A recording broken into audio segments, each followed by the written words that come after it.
NNC លេខ15បែរភ័ក្រសុធិរិទ្ធឈុតអធិរាជគោព្រៃអង្គរអធិរាជគោព្រៃអង្គរជាឈ្មោះដែលបង្ហាញពីអំណាចពង្ពួតនិងអស្ចារ្យរបស់ស្ដេចគោព្រៃអធិរាជគោព្រៃអង្គរមានន័យថាជាស្ដេចធំ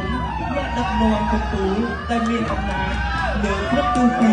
ហើយជានិមិត្តសញ្ញានៃកម្លាំងភាពរឹងមាំនិងវិញ្ញាណធម្មជាតិរបស់ជាតិខ្មែរអង្គរ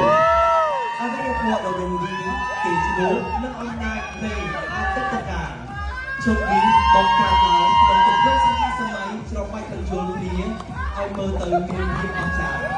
អធិរាជគោព្រៃអង្គរមានន័យថាវិញ្ញាណរបស់អង្គរដែលរួមបញ្ចូលគណៈធម្មជាតិនិងវិញ្ញាណអង្គរឈុតនេះបង្ហាញពីមោទនភាពជាតិពីប្រាហានិង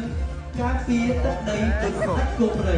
ដែលឈរលើមូលដ្ឋានអរិយធម៌អង្គរ